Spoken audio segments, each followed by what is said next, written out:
और बनना चाहते किसी से आचारी पर 5 साल 5 की बनाजे पर जिंदगी काटे के पड़ी।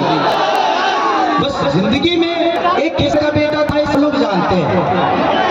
मैं हर चीज किया, मुझे किसी चीज की कमी नहीं है।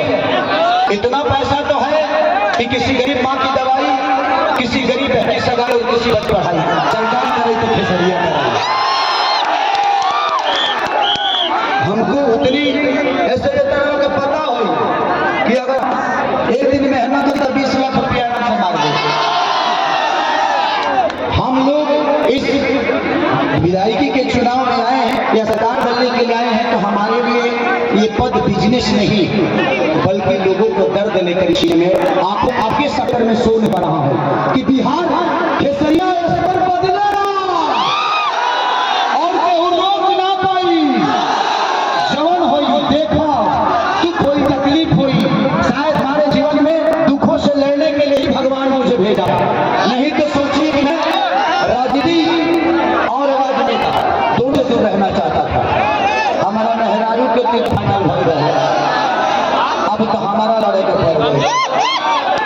अब सोचिए कि इतने दिन में वोटर लिस्ट में बेचारी का नाम तक नहीं हुआ। कोई बात नहीं, शायद भगवान कुछ अलग चाहता है खेसारी से। मैं आया हूँ, मैं संध्या रानी जी के लिए आया हूँ, तो मैं चाहता हूँ कि 3 नंबर पे 11 तारीख को आप सबको आशीर्वाद के रूप में इस बहन को, इस भाभी को, इस माँ को, इस बेटी को आप लोग जिताओगे ना।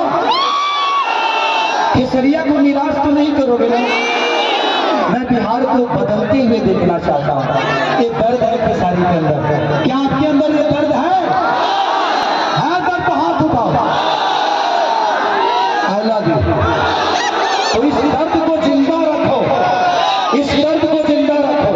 20 साल हम मरे हैं, लेकिन अब हम मरेंगे नहीं, अब हम जिंदा होंगे और अपने हक के लिए लड़ेंगे, अपने व्यवस्था के लिए लड़ेंगे, अपने रोजी रोजगार के लिए लड़ेंगे, अपने शिक्षा के लिए लड़ेंगे, अपने बुजुर्गों के लिए अस्पताल के लिए लड़ेंगे।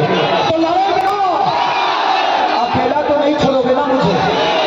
तो हम महागठबंधन के जीतने प्रत्याशी है और महागठबंधन के नेता मेरे बड़े भाई तेजस्वी यादव जी को, अपने राजा भैया को मैं राजा की कुर्सी पे देखना चाहता हूँ।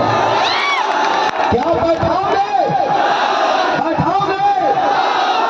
तो बस 11 तारीख को ये मेरा ही नहीं बल्कि हम सबका संकल्प होना चाहिए कि हम अपनी व्यवस्था को, अपने बच्चों की बेरोजगारी को, अपने बच्चे को शिक्षा को कैसे बेहतर कर सकते हैं, हम उसके लिए वोट करेंगे।